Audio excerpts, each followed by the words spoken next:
Hey, what up, guys? Coming to you this morning, gonna do the what's next on I'm sorry, excuse me, kind of losing my voice from coaching, but I'm gonna do my what's next on Erickson Lubin, 154-pound contender, former world title challenger. He main evented a Fox Sports 1 card on Saturday, October 26th. Actually, it was a Showtime card. Sorry about that. It was brought to us by Premier Boxing Champions. He was supposed to be facing Terrell Gaucher in the main event. Gaucher had to pull out with an injury, so contender Nathaniel Gallimore stepped in and took on Lubin. Now, Lubin got a one-sided 10-round unanimous decision, dominated Gallimore. And this guy is, he's on the rise. I mean, he was on the rise a couple years ago when he was 22, and he got caught. He got the world title shot against Jermell Charlo, and just in the first round, he never really got a chance to prove himself because he stepped straight into a picture-perfect right hand by Charlo. And, yeah, he just got laid out with that punch. He couldn't recover. It was a tough punch landed, and you know, he's a really good fighter and a very good boxer, and I can't wait to see him back in action. He has the luxury at 154 to have a lot of options in the PBC because he's one of those guys. He's a PBC guy, and pretty much this whole division is locked up by the PBC, but the problem is he's kind of going to be like a boogeyman now in that division. So I'm going to run through the top 10, see what options he has next. So the big question is, what's next for former world title challenger Erickson Lubin? So we'll start with number 1, which is Julian J-Rock Williams. I don't see this fight happening next. Lubin's probably going to want a quick turnaround, and J-Rock is said to be returning in January, and I don't think he wants you know, kind of not a big name and a big risk like Lubin as his first title defense. So I don't see him facing unified champ J-Rock next. Number 2, former unified champ Jarrett Hurd. Hurd, I don't think he wants to take a risk in his second fight, you know, in his first fight back since losing to J-Rock, and take a risk like Lubin. So I don't see this fight happening. Number 3, Erislandy Lara. Now here's a guy, if he's out of options, that would probably face Erickson Lubin. But right now, I think this is a fight that Lara is going to stay away from. You know, Lara's probably going to try to get a bigger name in the ring, or somebody more beatable, even somebody like Brian Castano.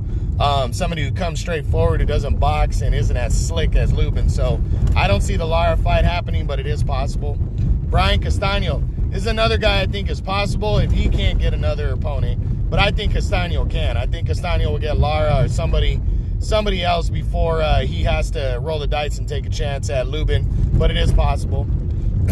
Tony Harrison, the WBC champion. Harrison's fighting Charlo in December in a rematch. If he's successful there, does he face somebody like Lubin, or is he going after somebody else like one of the other champions, or, you know, a guy like J-Rock? I think Harrison's going to lean more in that direction if he wins. If he loses, I don't think he comes back and faces a guy like Lubin, so I don't see this fight either way. Jermell Charlo, a rematch. Well, I mean, would Charlo face him if he lost to Harrison in a rematch? Probably not. Would he face him if he beat Harrison in a rematch? Probably not. You know, I think Charlo knows that not that he got lucky, but that he landed a perfect punch in their first fight. And if he wins the world title, I don't think, unless Lubin mandates it, I don't think he's going to try to get him back in the ring. So I don't see this fight happening. And then number 7, undefeated WBO champion Jaime Munguia. No, Munguia's a golden boy fighter working against PBC. I think he's got 1 or 2 options at 154, and then I think Munguia's moving up. I don't think he's going to take a risk like Lubin. Number 8 right now is Dennis Hogan. Hogan's moving up to middleweight in December to challenge Jermall Charlo. If he comes up short but he fights hard in that one, I wouldn't be surprised if Hogan took on somebody like Lubin. Actually, I think these guys were supposed to fight this year, but Hogan got the call from Charlo for the world title. So again, I wouldn't be surprised if he looks solid against Charlo at 160 and wants to come back down. But I don't think Lubin's going to wait for him. I think Lubin's going to try a quick turnaround. Number 9 is former welterweight champ Jesse Vargas. Vargas fights for Eddie Hearn. He's got options like Liam Smith and Jaime Munguia next. I don't think he's going to take a risk against a guy like Lubin. And then Lubin rounds out my top 10. I got him at number 10. So, you know, right now I don't see a lot of guys signing on to face a guy like Erickson Lubin next, but, you know, there are other options. I think Terrell Gaucher wouldn't be afraid to fight him because Gaucher's trying to reestablish himself. That was the fight that was supposed to happen. I think these two guys could definitely lock horns next. Austin Trout. Trout might just give him the business just to get back in the ring and stay busy. So I wouldn't be surprised if Austin Trout fought him. Those are a couple other options. But Lubin's going to be kind of a boogeyman until he mandates his next title fight, because I do believe everybody knows how good he really is. So we'll see what happens. That's what's next on Super Welterweight Contender.